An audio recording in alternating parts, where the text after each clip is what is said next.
Hello and welcome to No Rest for the Weekend. I'm Jason Godbey, here with the last of our four-part series on the Tribeca Film Festival.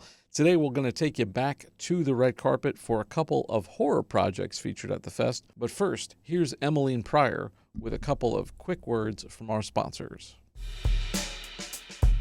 No Rest for the Weekend's coverage of the Tribeca Film Festival is sponsored by New York Women in Film and Television. NYWIFT congratulates its 15 members with films at Tribeca 2023. NYWIFT.org. Black Magic Design, the world's highest quality products for the feature film, post and broadcast industries. blackmagicdesign.com. And by JMR Rentals, professional, digital, cinema and broadcast equipment rentals in Brooklyn, New York. JMRNY.com. Suitable Flesh is a new horror/thriller based on the H.P. Lovecraft story The Thing on the Doorstep. We were there at the premiere at Tribeca and caught up with Jonathan Sheck, Heather Graham, Barbara Crampton, and the director Joe Lynch.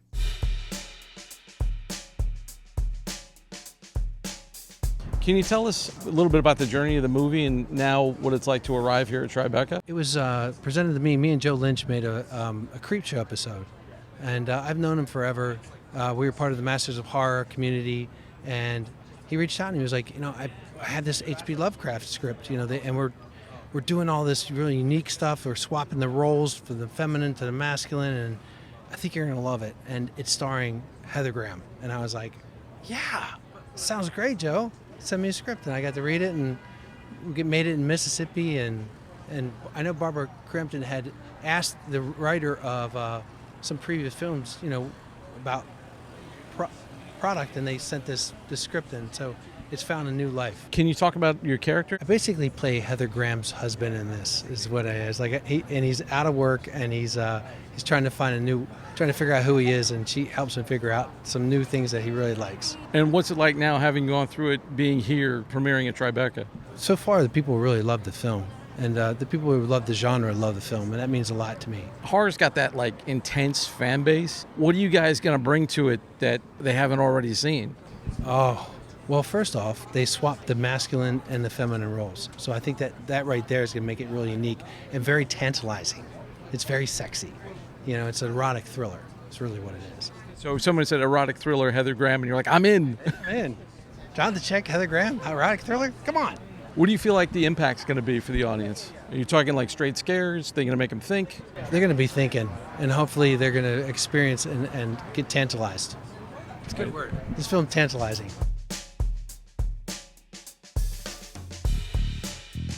I'm here with the star of Suitable Flesh, Heather Graham. I'm dying to know how you were approached, what kind of drew you to the project. They sent me the script. They offered me the role. I think that at the time they offered me the role, it might have been called The Thing on the Doorstep. And I just thought it was a super interesting, complicated role. I love that the character is the super intelligent therapist, and just how nuanced the character is. And of course, the body swap aspect was really fun. I get to be possessed by a demonic entity and play like an undead demonic entity that has lived through the centuries just torturing people. So I get to play, 3 different characters in this movie, and it's really fun. The horror fan base is so fervent. What do you feel like this movie is going to give them that they haven't seen already? Well, I think that our director, Joe Lynch, he's such a horror film fan, and so a lot of, he's calling them Easter eggs, all these kind of Lovecraftian or Stuart Gordon reanimator things that are peppered throughout that horror fans will love, and just kind of the retelling of just this classic story, but from a modern gaze, I think is very cool. In the actual Lovecraft story, the character was a man, and they decided to change the gender into being a woman because Lovecraft, I guess, didn't write as many female roles, and I think it's a very cool, as an actress, I'm grateful to, have this juicy role that used to be a male role, now it's a female role. Now, here at Tribeca, what does this feel like landing here? I mean, it's really great when you make an independent film and you never know what's going to happen with it, but to get into a big film festival like Tribeca, it's really, you feel like you did well. And today, actually, we were doing an interview and Barbara started crying because it's pretty awesome when you make a movie, you don't know what's going to happen, and then you get into an awesome film festival.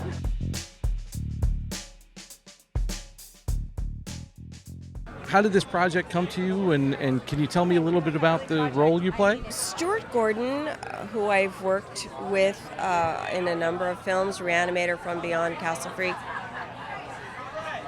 passed away a number of years ago, and I reached out to the writer of those films, and I said, what do you have, because I'm producing movies now, and I said, what do you have that you and Stuart never got off the ground? Is there something that is on your shelf that's been collecting dust?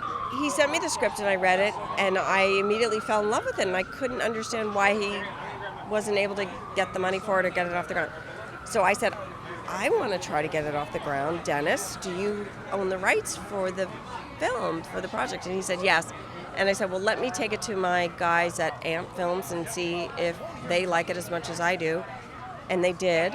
And then we set about trying to find a director for it. And I reached out to Joe Lynch and a few other people and talked to Joe. And Joe was really the best choice for the movie. And we worked on the material a little bit more and then set about trying to find our star, Heather Graham, and casting the movie, and then we were able to get the money to make it, and here we are. Was the gender swap part in the script, or was that something that you brought to it? That was something that Joe Lynch wanted to do, because originally, in the original story, the person who's having these issues is a man. And then Joe said, I think we should kind of change that and have it be a woman. I just think that's more interesting and more provocative and something we haven't seen, something that's different than the erotic thrillers from the 90s, and so let's change that. So we did, and we were able to, we sent it to Heather, and she loved the material and loved the script so much, so we were so excited. What can you tell me about the role that you play? So I play Heather's older colleague and confidant, and we're really like best friends in the film. And the movie is about an entity who travels through time and takes over different people's bodies. And it starts in a young man's body, Judah Lewis's, when he's having issues, and then he goes to talk to Heather's character. And then it transfers through a few other people in the movie, and we're trying to stop this from happening. But I don't know, it's an ancient sort of curse that can't be stopped as easily as you might hope. I smell a sequel. So for you, what do you think this is going to give horror fans, that rabid fan base out there? Yeah, thank you for asking that. I have a long history with Lovecraft, and I wanted to continue my legacy with Lovecraft, and I also wanted for us to make a film that was a little bit more accessible than maybe some other Lovecraft films of the past are and were, and with the advantage of having Heather Graham, who's an A-list star in our movie, and also it's not as much horror as it is erotic thriller, psychological thriller, it's a love story. There's a lot of things going on in the movie, so I just wanted to reach out a little bit more and widen the horizon for Lovecraft fans and people who may not know Lovecraft at all. And after being in this journey of getting this movie made, what does it feel like landing here at Tribeca? This morning somebody asked me that question and I started to cry. Because it's a journey to make any movie, and it's from the time that I talked to Dennis to now, it was 3 years ago. So that's how long it takes. And we're here now, the movie's not even released. We're going to be playing a couple of other festivals before the movie comes out. It's a lot. It's very meaningful to me. And I do have to say that all the actors that we have in the movie, Jonathan Sheck, Bruce Davison, Heather Graham, Judah Lewis, are fantastic in the film. And Joe Lynch is an amazing director. And to get the opportunity to bring this vision to life with all these players and all these great actors, just amazing, and I'm so grateful to everyone who worked on it.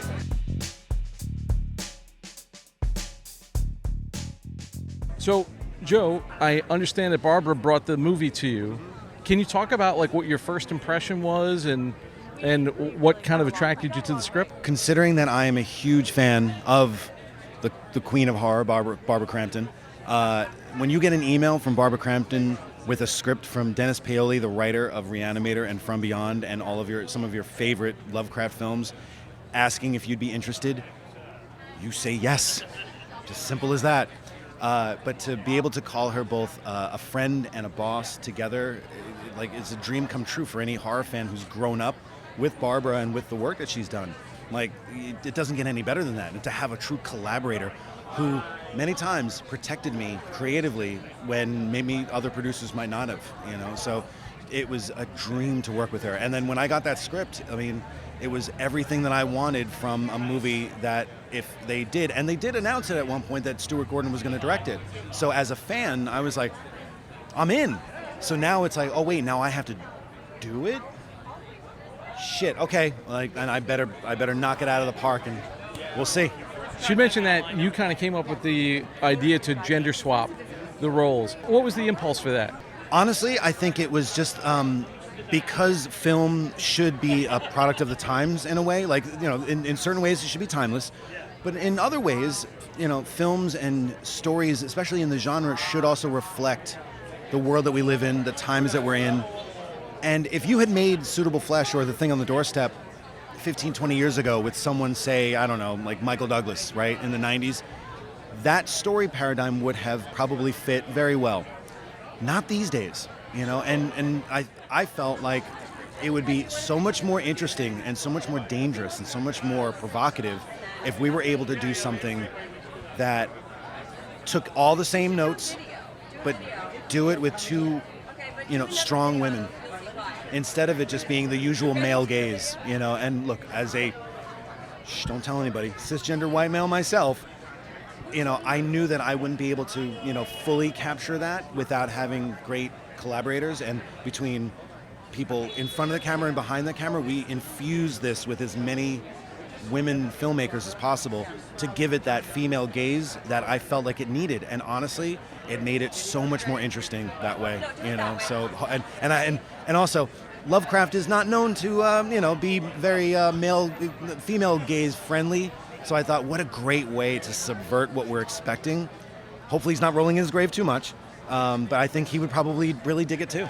Do you see this as a horror film, and what do you want to give to that audience they haven't already seen? Well, honestly, as a member of the horror community myself, a card-carrying member of the hashtag horror fam, I watch a lot of horror movies, and I love a lot of horror movies, and those horror movies are what made me who I am today in many ways.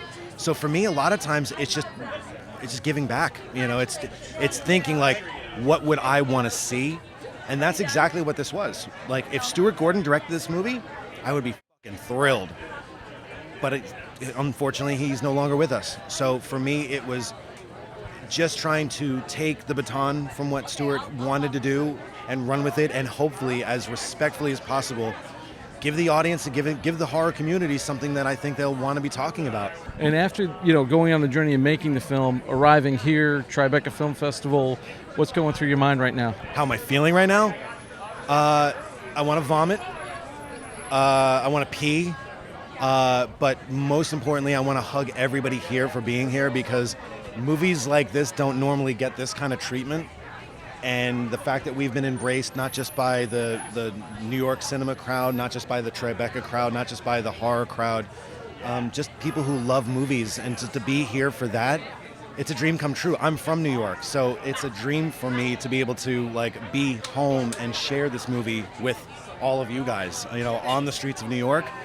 It's what every burgeoning filmmaker, when they start out here, is always hoping for. So dreams do come true, Ma. The Horror of Dolores Roach is a new Amazon series with interesting origins. We were there on the red carpet to chat with cast members Ilan Eskenazi, K. Todd Freeman, Jessica Pimentel, Keita Updike, producer Gloria Calderon Calette, and stars Alejandro Hernandez and Justina Machado.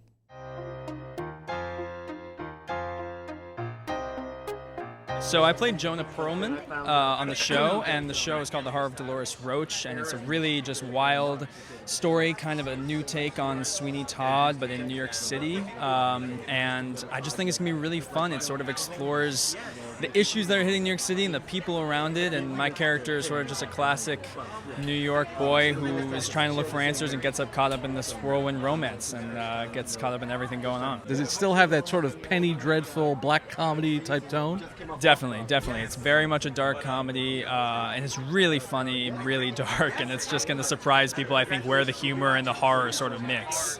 And how do you feel about seeing it with the audience tonight? I mean, it's unbelievable. I did not think that I would be at Tribeca anytime soon, and it's just a dream come true. I'm excited for people to see it. I think it really needs an audience to make it pop now, because I've seen it, so I'm excited.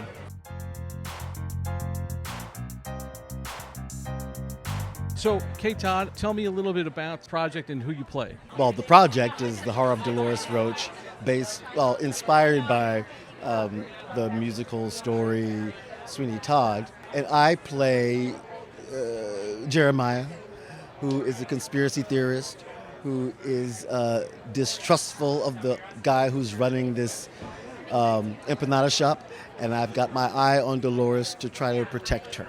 So I was asking Ilan before, are there direct corollaries between Sweeney Todd and this story in terms of characters? Yeah, there are. Well, definitely for Dolores and Louise, which is definitely, she would be the Sweeney character, and Louise is the Mrs. Lovett character. I think I'm vaguely based on the Toby character from Sweeney Todd,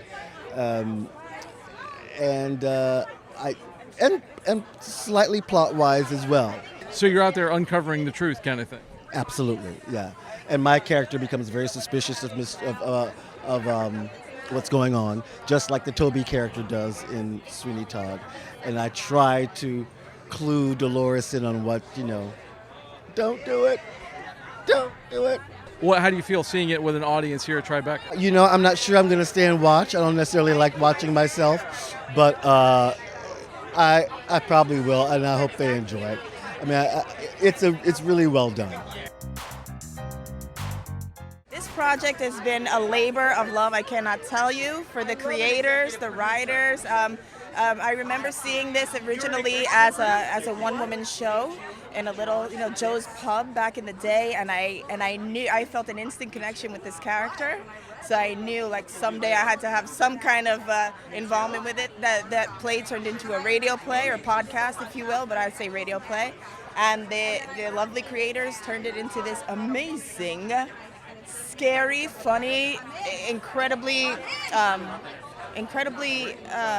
on time piece of work, extremely valid and extremely relevant. Can you tell me a little bit about the character? My character, Flora Frias, she's a telenovela actress who's redeeming herself here in New York City. She becomes obsessed with this urban legend of this masseuse, this murderous masseuse, Dolores Roach. Is she real? Is it fake? Is she alive? Is she dead? Where is she? Where did she go? And she gets involved with writing a play about her and performing it on Broadway, where it becomes a huge hit. So how does it feel now seeing it with this audience here at Tribeca? I cannot wait for the reactions. I cannot wait to see how they take it. I want to hear where they laugh. I want to hear where they shriek. I want to hear if they think they know what's coming. This project is, when I tell you, every episode brings some kind of twist, turn, unexpected something. It will leave you gasping. It will leave you laughing. It will leave you cheering. I'm really hyping it up. I'm sorry. That's how excited I am about the project. I love it. So I know you will too. You will enjoy it, and it brings all the gory deliciousness, all the horror, the drama, the comedy. You got it all with a nice Latino spin on it, which is amazing because we never get to do this. It's very rare. So here we are. The Latinos are bringing the blood and the horror.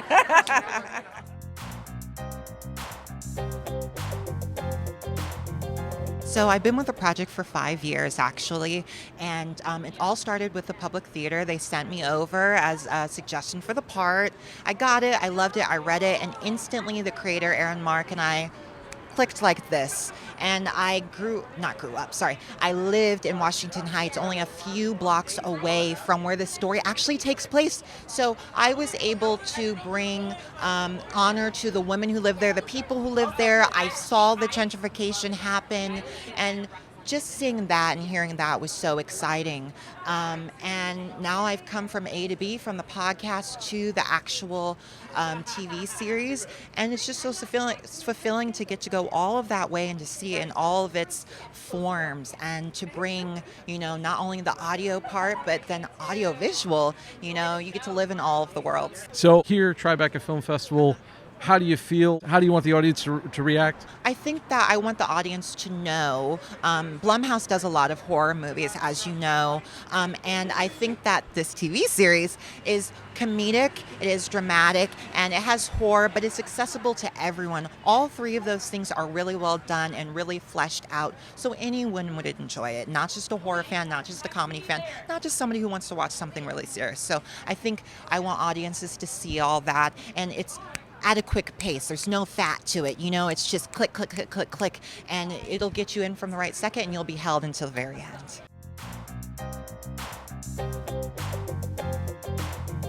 So, Gloria, tell me about the journey of how this thing came to be. Well, it was first an amazing one-woman show starring the remarkable Daphne Rubin Vega and written by the amazing Aaron Mark, and that was 9 years ago.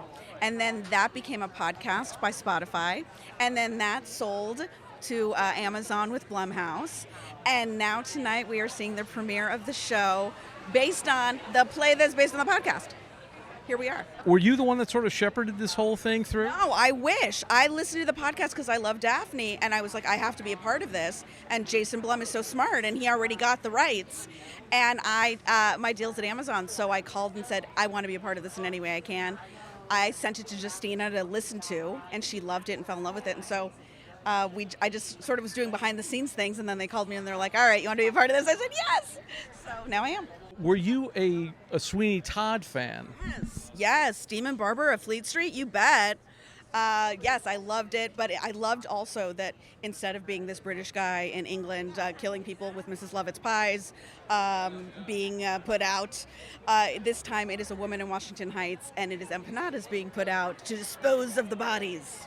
For you, having arrived here, Tribeca, what are your expectations? What do you want people to think? What do you want people to feel? We just want people to have a great time. Blumhouse has such an amazing way of blending humor and horror, and so that's what you're going to get a taste of tonight, pun intended.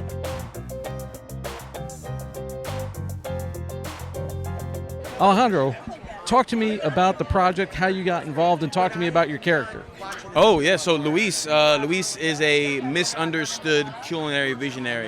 Is it culinary or culinary? I've been saying culinary. I'm going to stick with it. He's a misunderstood culinary visionary, and he's been operating this shop, Empanada Loca, for 30 years, and it's his legacy. His father owned it, and they shut up shop there as Latino migrants, trying to create a better life for themselves, creating a community that is also very Latino.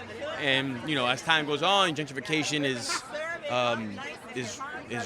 running its course in Washington Heights, and a lot of these businesses that were there for a very long time are gone, and his business is in danger of being gone and is failing, and he doesn't know anything else. This is the only world that he knows. This is the only place that he's had to call home, and he kind of lives and longs for the past, and I think that's what he's willing to sacrifice.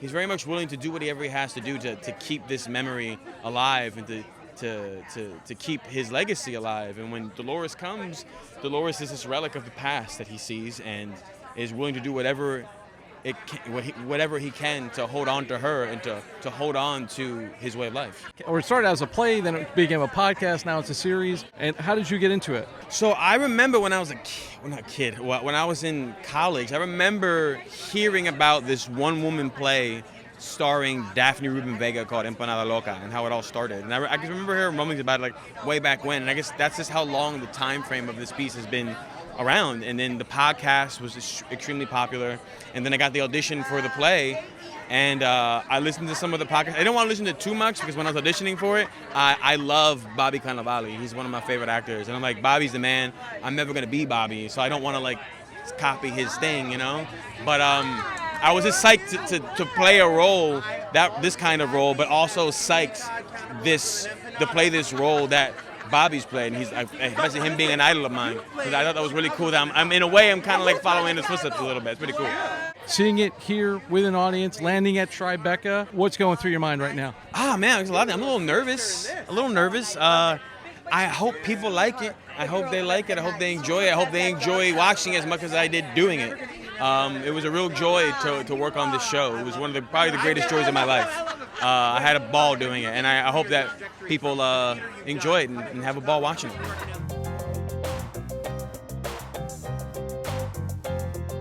Justina, talk to me about the journey of this project and how you got involved. Well, I mean, it's been a couple years, and I listened to the podcast. I love the podcast, and then it came about that they were looking for a Dolores, and I just went in and auditioned. You know, that's how it happened. So, for those unfamiliar with the story, this is sort of a Sweeney Todd parallel. Talk to me about that and getting into that character. Well, I mean, listen, you know, I don't have a lot of experience with being a serial killer or snapping people's necks, but I mean, she's just a relatable character. Everybody understands what it's like to everything change, you know, everybody understands what it's like to be a survivor, and that's how I related to her. There's a lot of things that weren't relatable, but I'm also from the inner city of Chicago, and she's from the inner city of New York City. So, expectations here tonight, seeing it with the audience here at Tribeca? Very excited. I think they're going to love it. I expect everyone to love it. And that's all the time we have for today. Thanks so much for taking this trip down the rabbit hole. For more of our content, visit our website, norestfortheweekendpodcast.com. Be sure to subscribe on your favorite podcast app and on YouTube, youtube.com/getbehindtherabbit. I'd like to thank everyone who came out to chat with us at Tribeca. And of course, a big shout out and thanks to our sponsors, New York Women in Film and Television, Black Magic Design, and JMR Rentals. For Behind the Rabbit Productions, I'm Jason Godbey. Thanks for joining us. See you next time.